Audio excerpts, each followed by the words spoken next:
Doctor Roshan ಅವರು ದಯವಿಟ್ಟು ನಮ್ಮ ಗಣ್ಯರನ್ನು ಸನ್ಮಾನಿಸಲು ವಿನಂತಿಸುತ್ತೇನೆ. ಹಾಗೂ ಆರ್ಟಿಒ ಅಧಿಕಾರಿಯಾದ ಶ್ರೀ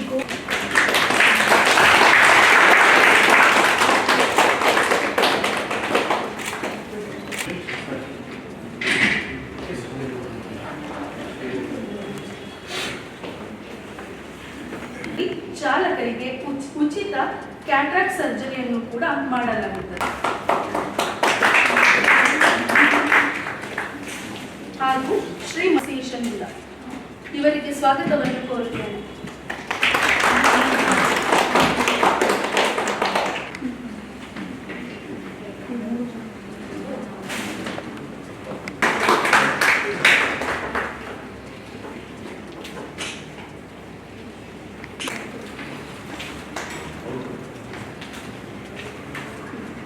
ಡಾಕ್ಟರ್ ವೀಣೆ ಮೇಡಮ್, ಎಲ್ಲ ಸಿಬ್ಬಂದಿ ವರ್ಗದವರೇ, ಮಾಧ್ಯಮ ಮಿತ್ರರೇ, ASG ಆಸ್ಪತ್ರೆಯ ಒಂದು ತಂಡದವರು ನಮ್ಮ ಬಂದು ಈ ಕಾರ್ಯಕ್ರಮಕ್ಕೆ ರೋಡ್ ಸೇಫ್ಟಿ ಬಂದಿದೆ ಸರ್, ತಾವು ಬರಬೇಕು ಅಂತೇಳಿ ಕೇಳಿಕೊಟ್ರು. ಇವತ್ತು ಭಾಳ ತುರ್ತು ಕರ್ತವ್ಯ ಇದ್ದರೂ ಸಹ ನಾವೇ ಫೋನ್ ಮಾಡಿ ಅವರ ಕಾರ್ಯಕ್ರಮವನ್ನು ಫೋನ್ ಮಾಡಿ ಇಲ್ಲಿ ಬಂದಿದ್ದೇವೆ. ರೋಡ್ ಸೇಫ್ಟಿ ಮಂತ್ ಅಂತ ಹೇಳಿದರೆ ನಮಗೆಲ್ಲ ಗೊತ್ತಿದೆ. ಈ ಜಾನ್ವರಿ 1ರಿಂದ ತಿಂಗಳ ಪೂರ್ತಿ ನಾವು ರಸ್ತೆ ಸುರಕ್ಷಿತ ಸಪ್ತಾಹ ಈ ಅಂಗವಾಗಿ ನಾವು ಕಾನೂನಿನ ಅರಿವು ಹಾಗೂ ಸಂಚಾರ ನಿಯಮಗಳ ಅರಿವನ್ನು ಎಲ್ಲ ಶಾಲಾ ಕಾಲೇಜುಗಳಲ್ಲಿ ಎಲ್ಲ ಸ್ಟೇಕ್ ಹೋಲ್ಡರ್ಸ್ ಯಾರ್ಯಾರಿದ್ದಾರೆ ಅವರಿಗೆ ಅರಿವನ್ನು ಕೊಡ್ತಕ್ಕಂಥದ್ದು ಮತ್ತು ವಿಭಿನ್ನವಾದಂಥ ಕಾರ್ಯಕ್ರಮಗಳನ್ನು ಆಯೋಜನೆ ಮಾಡಿದ್ದೇವೆ. ಒಂದು ಬ್ಲಡ್ ಕ್ಯಾಂಪನ್ನು ಮಾಡಿದ್ದೆವು. ಹಾಗೆ ಮೊನ್ನೆ ಮತ್ತೊಂದು 2 ಪ್ರೋಗ್ರಾಮನ್ನು ನಾವು ಇದರ ಸಂಬಂಧ ರೋಡ್ ಸೇಫ್ಟಿ ಬಗ್ಗೆ ಮಾಡಿದ್ದೇವೆ. ಆಲ್ಮೋಸ್ಟ್ ನಮ್ಮ ನಗರದಲ್ಲಿರ್ತಕ್ಕಂಥ ಎಲ್ಲ ಶಾಲಾ ಕಾಲೇಜುಗಳಿಗೆ ನಮ್ಮ ಸಂಚಾರ ವಿಭಾಗದ ಅಧಿಕಾರಿಗಳು ಮತ್ತು ಸಿಬ್ಬಂದಿಗಳು ಭೇಟಿ ನೀಡಿ ಮಾಹಿತಿಯನ್ನು ಕೊಡ್ತಾ ಇದ್ದಾರೆ. ರೋಡ್ ಸೇಫ್ಟಿ ಎಷ್ಟು ಮುಖ್ಯ ಅಂತಕ್ಕಂಥದ್ದು ತಮಗೆಲ್ಲ ಗೊತ್ತಿರಲಿ. ನಮ್ಮ ಮೈಸೂರು ನಗರದಲ್ಲಿ ಪ್ರತಿ ವರ್ಷ ಸುಮಾರು 950ರಿಂದ 1000 ಪ್ರಕರಣಗಳು ವರದಿಯಾಗ್ತದೆ. ಅದರಲ್ಲಿ ಸಾವು ನೋವುಗಳಾಗುವಂಥದ್ದು ಸುಮಾರು 170 ಸಾವು ನಮ್ಮ ಮೈಸೂರು ನಗರದಲ್ಲೇ ಆಗ್ತದೆ ಅಪಘಾತದಿಂದ. ಹಾಗೆ ಜಿಲ್ಲೆಯಲ್ಲಿ ನೋಡಿದರೆ ಸುಮಾರು 450ರಿಂದ 475 ಪ್ರಕರಣಗಳಾಗ್ತದೆ. ಅಲ್ಲಿಗೆ ಮೋರಲೆಸ್ ನಿಮಗೆ ಗೊತ್ತಿರಲಿ ಒಂದು 700 ಪ್ರಕರಣಗಳು ಸಾವು ನೋವುಗಳಾಗ್ತದೆ. ಒಂದು 4ರಿಂದ 5 ಸಾವಿರ ಅಪಘಾತದಿಂದ ತೀವ್ರತರನಾದ ಒಂದು ಅಂಗವೈಕಲ್ಯ ಇರ್ಬೋದು ಅಥವಾ ಇನ್ನಿತರ ಸಣ್ಣ ಗಾಯಗಳಾಗ್ಬೋದು. ಒಬ್ಬ ಮನುಷ್ಯ ಒಂದು ದುಡಿಯತಕ್ಕಂಥ ಮನುಷ್ಯ ಒಂದು ಕುಟುಂಬದಲ್ಲಿ ಸಾವಲ್ಲಿ ಅವನು ಮೃತಪಟ್ಟರೆ, ಈ ಅಪಘಾತದಲ್ಲಿ ಮೃತಪಟ್ಟರೆ ಅವನ ಕುಟುಂಬ ಕಂಪ್ಲೀಟ್ ಒಂದು ಹ್ಯಾಂಡಿಕ್ಯಾಪ್ ಆಗ್ತದೆ. ವಿಟಮಿನ್ಸ್ಗಳೆಲ್ಲ ಭಾಳ ತೊಂದರೆಗಳಾಗ್ತದೆ. ಹೆಚ್ಚಿಗೆ ನಮ್ಮ ದ್ವಿಚಕ್ರ ವಾಹನ ಸವಾರಿಗೆ ನಾನು ಕಿವಿ ಮಾತಿಗೆ ಕಿಚ್ಚೆ ಕೊಡ್ತೇನೆ. ಅವ್ರು ಏನಂತ ಹೇಳಿದರೆ ಹೆಲ್ಮೆಟನ್ನು ವಿತೌಟ್ ಹೆಲ್ಮೆಟ್ ಓಡಿಸುವಾಗ ಎಷ್ಟೋ ಜನ ರಸ್ತೆ ಬಿಡಿದು ಸಾಯುವಂಥದ್ದು ಸಂಖ್ಯೆ ಒಂದು ಕಡೆ ಆದರೆ, ಸಾವನ್ನು ಗೆದ್ದು ಬದುಕ್ತೀವಿ ಅಂತ ಹೇಳಿದ್ರೆ ಅದು ಅವರು ಸಾಯೋದ್ರ ಜೊತೆಗೆ ಇಡೀ ಕುಟುಂಬ ಒಂದು ಸಾವು ಮರಣದಲ್ಲಿ ಹೋರಾಟವನ್ನು ಮಾಡಬೇಕಾಗ್ತದೆ. ತುಂಬ ದೂರ ಮಾಡಬೇಕಾಗ್ತದೆ. ಖರ್ಚು ಮಾಡಿದ್ದು ಅವರು ನಾರ್ಮಲ್ ಹ್ಯೂಮನ್ ಬೀಯಿಂಗ್ ಆಗಿ ಬದುಕಿರ್ತಾರೆ, ಅಥವಾ ವೆಜಿಟೇಬಲ್ ಥರ ಆಗಿರ್ತಾರೆ. ಸೊ ಹಾಗಾಗಿ ನಾವು ದ್ವಿಚಕ್ರ ವಾಹನ ಯಾರು ಸವಾರಿದ್ದಾರೆ ಅವರು ಕಡ್ಡಾಯವಾಗಿ ಹೆಲ್ಮೆಟನ್ನು ಧರಿಸಬೇಕಾಗ್ತದೆ. ನಮಗೆ ವೆಹಿಕಲ್ ಪಾಪ್ಯುಲೇಷನ್ ತೆಗೆದುಕೊಂಡ್ರೆ ನಮ್ಮ ಮೈಸೂರು ನಗರ ಮತ್ತು ಜಿಲ್ಲೆ 10.5 ಲಕ್ಷ ವಾಹನಗಳಿದ್ದಾವೆ. ಅದರಲ್ಲಿ 75% ದ್ವಿಚಕ್ರ ವಾಹನಗಳಿದ್ದಾವೆ. ಒಂದು 15% LMV ಇದೆ. ಒಂದು 10% ಈ ಪಬ್ಲಿಕ್ ಸೆಕ್ಟರ್ ಓಡಾಡ್ತಕ್ಕಂಥ ಹೆವಿ ವೆಹಿಕಲ್ಗಳಿದ್ದಾವೆ. ಸೊ ಅಷ್ಟೊಂದು ವಾಹನಗಳ ಜನದಟ್ಟಣೆ ಇರುವಾಗ ಮೈಸೂರು ಇನ್ಫ್ರಾಸ್ಟ್ರಕ್ಚರ್ ತಮಗೆಲ್ಲ ಗೊತ್ತಿದೆ.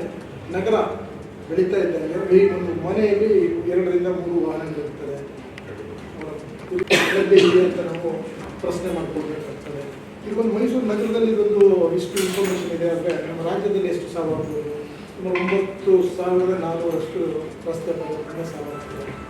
ಹಾಗೆ ನಾವು ಆಲ್ ಓವರ್ ಇಂಡಿಯಾ ಇದನ್ನು ಚಿಂತನೆ ಮಾಡಿದ್ರೆ 1,77,000 ಜನರ ಸಾವುಗಳಾಗ್ತದೆ.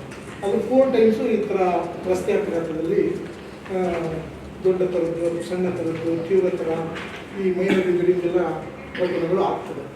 ಅದರಿಂದ ನಾವು ಪ್ರತಿನಿತ್ಯ ಈಗೇನು 1 ತಿಂಗಳು ಇದೊಂದು ರಸ್ತೆ ಸಪ್ತಾಹ ಸುರಕ್ಷತೆಯನ್ನು ನಾವು ಮಾಡ್ತಾ ಇದ್ದೀವಿ. ಈ ಸುರಕ್ಷತೆಯನ್ನು 1 ತಿಂಗಳು ಮಾಡೋದಲ್ಲ, ಪ್ರತಿದಿನ ನಾವು ಸುರಕ್ಷಿತವಾಗಿ ಚಾಲನೆ ಮಾಡಬೇಕಂತ ಹೇಳಿದ್ರೆ ನಾವು ವಾಹನವನ್ನು ಒಂದು ಸುಸ್ಥಿತಿಯಲ್ಲಿ ಇಟ್ಕೊಳ್ಬೇಕಾಗ್ತದೆ. ಅದ್ರ ಜೊತೆಗೆ ವಾಹನ ಚಾಲನೆ ಮಾಡ್ತಕ್ಕಂಥ ವ್ಯಕ್ತಿಗಳು, ಮಾಲೀಕರಿರ್ಬೋದು, ಅವರು ಮಾನಸಿಕವಾಗಿ ಮತ್ತು ದೈಹಿಕವಾಗಿ 2 ಥರನಾಗಿ ಅವರು ಆರೋಗ್ಯವಂತರಾಗಿರಬೇಕಾಗ್ತದೆ. ಅದರ ಹಿನ್ನೆಲೆಯಲ್ಲಿ ನಮ್ಮ ಒಂದು ASG ಹಾಸ್ಪಿಟಲ್ ಒಂದು ದೊಡ್ಡ ಕಾರ್ಯಕ್ರಮವನ್ನು ಆಯೋಜನೆ ಮಾಡಿದೆ. ತುಂಬ ಹೆಮ್ಮೆ ಪಡ್ತಕ್ಕಂಥ ವಿಚಾರ. ಯಾರು ಒಂದು ವಾಣಿಜ್ಯ ವಾಹನಗಳನ್ನ ಚಲಾಯಿಸ್ತಾರೆ ಅಂಥ ಚಾಲಕರುಗಳಿಗೆ ಬೇರೆ ಬೇರೆಯವರ ವೈಯಕ್ತಿಕ ಸಮಸ್ಯೆಗಳಿರ್ಬೋದು, ಅವ್ರ ಟೈಮ್ ಕೊಡದ ಹಣದ ಕೊರತೆ ಇರ್ಬೋದು, ಅಂಥದ್ದು ಯಾರು ಫಸ್ಟ್ ಎನ್ರೋಲ್ ಆಗ್ತಾರೆ ಒಂದು 1000 ಪೇಷಂಟ್ಗಳಿಗೆ ಆಲ್ ಓವರ್ ಇಂಡಿಯಾ ಅವರೇ 155 ಸೆಂಟರ್ಗಳಿದ್ದಾವೆ ಇಂಥ ಹಾಸ್ಪಿಟಲ್ಗಳು. ಅದರಲ್ಲಿ first registration first come first serve ಅನ್ನೋ ರೀತಿಯಲ್ಲಿ ಕ್ಯಾಟ್ರಾಕ್ಟ್ ಇರ್ತಕ್ಕಂಥ ಇರ್ಬೋದು ಅಥವಾ ಇನ್ಯಾವುದಾದ್ರು ಕಣ್ಣಿನ ದೋಷಗಳಿರ್ಬೋದು ಅದನ್ನು ಪರಿಶೀಲನೆ ಮಾಡಿ ಉಚಿತವಾಗಿ ಅವರಿಗೆ ಚಿಕಿತ್ಸೆಯನ್ನು ಕೊಡ್ತಕ್ಕಂಥ ಕೆಲಸವನ್ನು ನಮ್ಮ ASG ಆಸ್ಪತ್ರೆಗಳು ಮಾಡಿದ್ದಾರೆ. ಅದಕ್ಕೆ ನಾನು ಪೊಲೀಸ್ ಪರವಾಗಿ ಅವರೆಲ್ಲರೂ ನಾನು ಮತ್ತು ನಾವು ಜವಾಬ್ದಾರಿಯಿಂದ ನಾವು ವಾಹನವನ್ನು ಚಲಾಯಿಸಬೇಕಾಗ್ತದೆ. ಯಾಕಂದರೆ ನಾವು ಯಂಗ್ಸ್ಟರ್ಸ್ಗಳು ಇದರಲ್ಲಿ ಭಾಳ ವೇಗವಾಗಿ ಓಡಿಸ್ತಕ್ಕಂಥದ್ದು ತುಂಬ ಯಂಗ್ಸ್ಟರ್ಸ್ಗಳು ಅವ್ರಿಗೊಂಥರ ಕ್ರೇಜ್ ಇರ್ತದೆ, ಭಾಳ ಸ್ಪೀಡಾಗಿ ಓಡಿಸ್ಬೇಕು ಅಂತಕ್ಕಂಥ ಹೊಸ ವಾಹನಗಳನ್ನ ತೆಗೆದುಕೊಳ್ತಾರೆ. ಕೆಲವರು ಲೈಸೆನ್ಸೇ ಮಾಡಿಸಿರೋದಿಲ್ಲ, DL ಮಾಡಿಸಿರೋದಿಲ್ಲ, ರಸ್ತೆಯಲ್ಲಿ ಆ ಸ್ಪೀಡ್ ಇರ್ತದೆ. ಬನ್ನಿ ಮಂಟಪ ರೋಡಲ್ಲಿ ಒಂದು ಆಯಿತು ಆಕ್ಸಿಡೆಂಟು. ವೆಹಿಕಲನ್ನು ಎಷ್ಟು 160 ಕಿಲೋಮೀಟರ್ ಸ್ಪೀಡಲ್ಲಿ ಓಡಿಸಿದ್ರು. ಆ ವೇಗ ಹೇಗಿತ್ತು ಅಂತ ಹೇಳಿದ್ರೆ ಇನ್ನೊಬ್ಬ ಝೊಮ್ಯಾಟೋದನ್ನು ಯಾರೋ ತೊಗೊಂಡು ಹೋಗ್ತಾರೆ.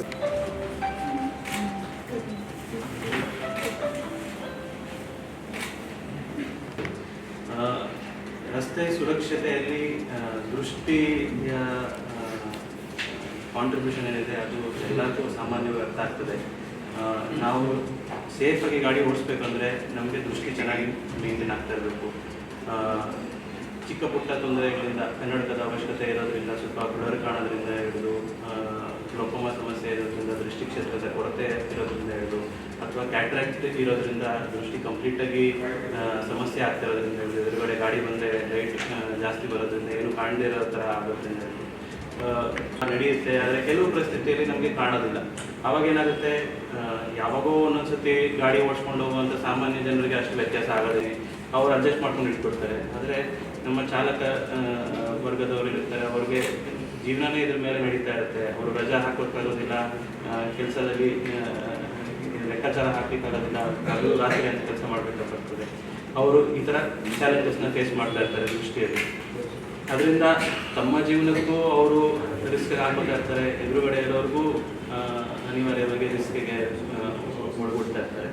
ಸೊ ಹಲವಾರು ಬಾರಿ ಇಂಥ ಸಮಸ್ಯೆಗಳನ್ನು ಆದಷ್ಟು ಬೇಗ ಐಡೆಂಟಿಫೈ ಮಾಡಿದ್ರೆ, ಎಸ್ಪೆಷಲಿ ಯಾರಿಗಾದ್ರೂ ಗ್ಲೋಕೋಮಾ ಸಮಸ್ಯೆ ಇರ್ತದೆ ಅನ್ಕೊಳ್ಳಿ, ಅವ್ರಿಗೆ ಸ್ಟಾರ್ಟಿಂಗ್ನಲ್ಲೇ ಐಡೆಂಟಿಫೈ ಮಾಡಿಬಿಟ್ರೆ ಆ ದೃಷ್ಟಿದೋಷ ಬರೋದನ್ನು ಅವಾಯ್ಡ್ ಮಾಡ್ಬೋದು. ಇಲ್ಲಾಂದರೆ ಅದು ದೃಷ್ಟಿದೋಷ ಹೋಗಿ ಮುಂದೆ ಡ್ರೈವಿಂಗ್ ಮಾಡಲಿಕ್ಕೇ ಆಗೋದಿಲ್ಲ, ಸಡನ್ನಾಗಿ ಪ್ರೊಫೆಷನ್ನೇ ಚೇಂಜ್ ಮಾಡಿ ಬೇರೆ ಏನೋ ಮಾಡಬೇಕು ಅನ್ನೋ ಪರಿಸ್ಥಿತಿಗೂ ಬರೋದು ಸಾಧ್ಯತೆ ಇರ್ತದೆ. ಸೊ ಇದೆಲ್ಲದನ್ನು ಸ್ಟಾರ್ಟಿಂಗಲ್ಲೇ ಐಡೆಂಟಿಫೈ ಮಾಡಬೇಕು ಅಂದರೆ ಒಂದು ಐ ಚೆಕಪ್ ಮಾಡಬೇಕಾಗಿ ಬರ್ತದೆ. ಸೊ ಈ ಅರಿವಿಲ್ದಿರ ಹಲವಾರು ಬಾರಿ ಏನಾಗ್ತದೆ, ಜನರು ಚೆಕಪ್ ಮಾಡಿಸ್ಕೊಳ್ಳೋದಿಲ್ಲ, ಅರ್ಜೆಂಟಲ್ಲಿ ಇರ್ತಾರೆ, ಅವ್ರಿಗೆ ಟೈಮ್ ಸಿಗೋದಿಲ್ಲ, ಬರೀ ಆಪ್ಟಿಕಲ್ಸ್ ಹೋಗಿ